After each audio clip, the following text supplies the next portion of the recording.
It was a hot summer evening in 1907, down in the dusty plains of Summit, Alabama. A town so flat it looked like God had ironed it out with a giant skillet. The kind of place where the most exciting thing was watching the barber sweep hair off his shop floor. Summit was home to folks who thought progress was a new brand of horse feed, and they liked it that way. Bill Driscoll and I, Sam Howard, were two drifters with big dreams and small wallets. We'd been kicking around the South for months, looking for a way to make our fortune. Our joint capital was a measly $600, but we had our eyes on a scheme that needed $2,000.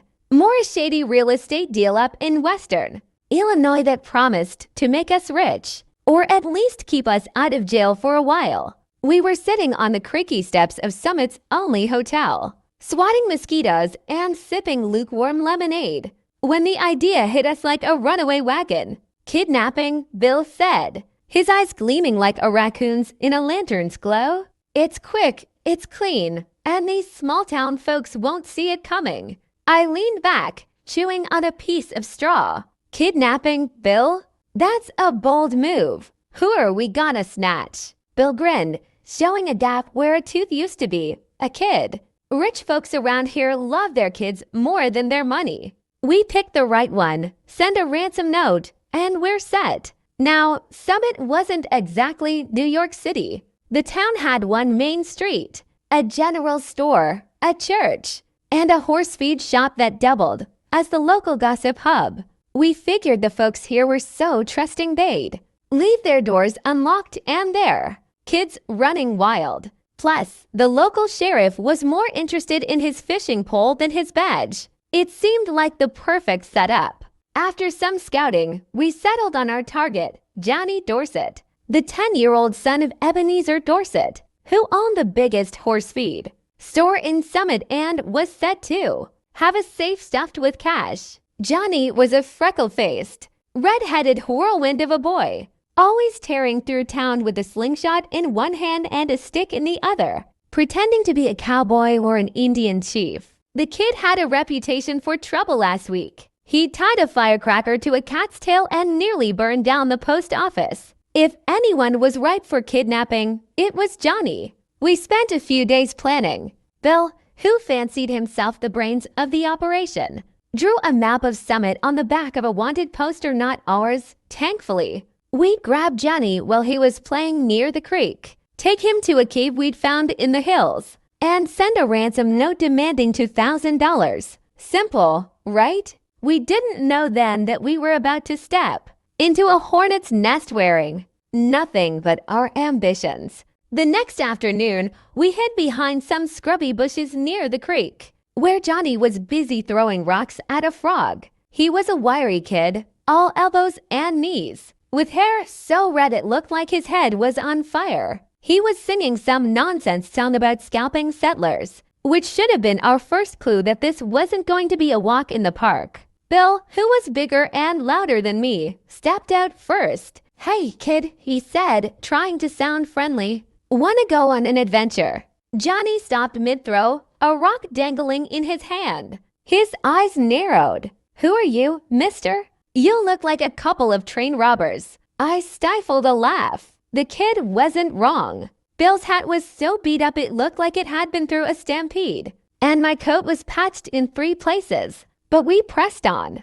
"We're explorers," I said, stepping forward. "We've got a secret hideout in the hills. Wanna see it?" Johnny's face lit up like a 4th of July sparkler. "A hideout? Like in the Wild West? Count me in." He dropped the rock and practically dragged us toward the hills, chattering about how he was going to be the greatest outlaw since Jesse James. Bill and I exchanged a look. This was going to well. We reached the cave by dusk. It was a damp, rocky hole in the side of a hill, hidden by pines and overgrown vines. We'd stocked it with blankets, a sack of beans, some bacon, and a jug of coffee. Johnny took one look at the place and declared himself Red, chief leader of the Black Hawk tribe. He grabbed a stick, waved it like a tomahawk, and started whooping loud enough to wake every critter in Alabama. All right, Red Chief, Bill said, trying to keep things under control. You stay here with us, and we'll have some fun. But you gotta be quiet, okay? Quiet? Johnny scoffed. Indians don't stay quiet. We attack at dawn. He promptly whacked Bill on the shin with his stick. Bill yelped and hopped on one foot. Sam, this kid's gonna be trouble. I shrug. He's just a kid. How bad can it be? That first night was a nightmare. Johnny refused to sleep. He insisted on playing scout and settler with Bill as the settler and me as the scout. He tied Bill to a tree with some rope we'd brought for emergencies, claiming it was to keep the settler from escaping. Then he spent an hour circling the cave, whooping and throwing pebbles at us. By midnight, Bill was muttering curses under his breath, and I was starting to wonder if $2,000 was worth this. The next morning, Johnny woke us up by dumping a handful of dirt on Bill's face. Rise and shine, palefaces. He shouted, "The Black Hawk tribe is going to war." Bill sat up, spitting dirt. "Sam, I'm gonna kill you for talking me into this." I ignored him and tried to reason with Johnny. "Hey, Red Chief, how about some breakfast? We got bacon." "Bacon," Johnny said, his eyes gleaming. "Only if I get to cook it." Before we could stop him, he'd grabbed the frying pan and was tossing bacon strips into the fire like they were kindling. The cave filled with smoke, and by the time we got the fire under control, our breakfast was a pile of charred scraps. Johnny just laughed and said, "That's how Indians cook." By noon, he declared himself our leader. He made us call him Chief Red Hawk and follow his orders. His first order was to build a fort out of rocks, which meant Bill and I spent 2 hours hauling boulders while Johnny sat on a log, barking commands like a pint-sized general. When Bill tripped and dropped a rock on his foot, Johnny laughed so hard he fell off the log. "Sam," Bill whispered as we stacked rocks, "this kid ain't human. He's a demon in suspenders." I was starting to agree, but we still had to send the ransom note. That evening, while Johnny was busy carving his initials into a tree, I scribbled a note to Ebenezer Dorset. "Dear Mr. Dorset, we have your son. He's safe for now. Pay us $2,000 in cash by tomorrow night, or you'll never see him again. Leave the money in a sack by the old oak tree on Miller's Road at midnight. No tricks, or the kid gets it. Signed, To Desperate Men." I handed the note to Bill. "Think it'll work?" He snorted. "If his old man's got any sense, he'll pay double to keep that kid away." We sent the note with a local boy we paid a nickel to deliver it. Then we waited. Johnny, meanwhile, decided it was time for a war dance. He made us join in, hopping around the fire while he beat a tin can with a stick. Bill tripped over a root and landed face first in the dirt, which sent Johnny into hysterics. By the second day, we were exhausted. Johnny had us running all over the hills, playing his games. He tied Bill's hat to a branch and made him climb a tree to get it. He scalped me by rubbing mud in my hair. And when we tried to eat lunch, he stole our biscuits and fed them to a squirrel, claiming it was his war pony. That afternoon, we heard a rustling in the bushes. Bill grabbed a stick, thinking it was the sheriff. But it was worse, much worse. It was a group of Summit's townsfolk, led by a burly farmer named Hank Grayson, who looked like he could wrestle a bear and win. "You there?" Hank shouted, pointing a shotgun at the cave. "We know you got Johnny Dorset. Hand him over, or we'll come in after you." Bill and I froze. We hadn't expected the town to organize so fast. Johnny, on the other hand, was thrilled. He ran to the cave entrance, waving his stick. "I'm Red Chief," he yelled. "Come and get me, you cowardly settlers." The townsfolk hesitated. Hank lowered his shotgun slightly. "That's Johnny, all right. Sounds like he's having the time of his life." I stepped forward, trying to sound tough. "You want the kid back. It cost you $2,000. Hank laughed a deep,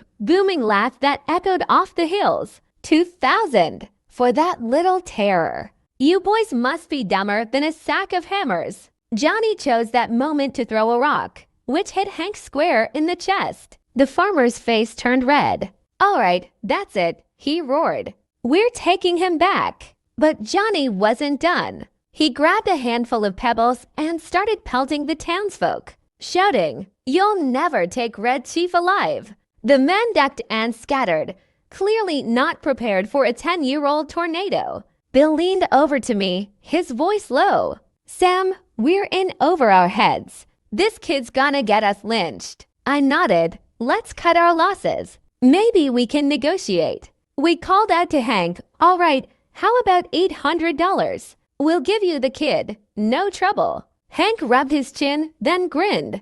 "800? How? Tell you what, make it 500, and we'll take him off your hands." Bill's jaw dropped. "You're bargaining us down." Johnny, hearing this, ran back to the cave. "You ain't giving me up," he shouted. "I'm staying with my tribe." He grabbed Bill's leg and held on like a leech. The townsfolk advanced, and we realized we had no choice. We dragged Johnny out, kicking and screaming, and handed him over. Hank tossed us a sack with $500, barely enough to cover our expenses. As the townsfolk marched Johnny back to Summit, he turned and raved. "I'll be back, you traitors." He yelled, "Red Chief never forgets." Bill wiped the sweat off his brow. "Sam, we're done with kidnapping. From now on, it's real estate or nothing."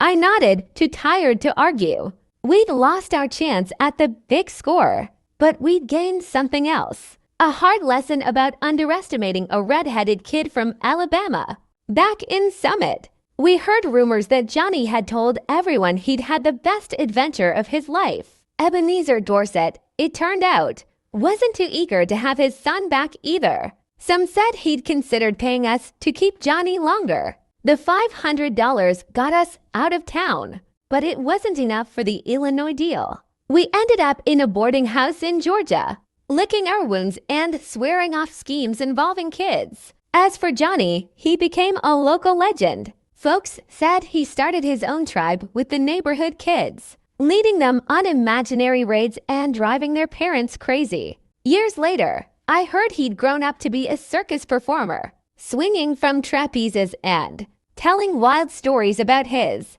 days as Red Chief. I wouldn't be surprised if he was still out there somewhere, causing trouble and laughing all the way. And that's the story of how to would be. Criminals learned that some kids are more dangerous than a loaded six-shooter. If you ever pass through Summit, Alabama, keep an eye out for a red-headed kid with a slingshot. Chances are he's still running the show.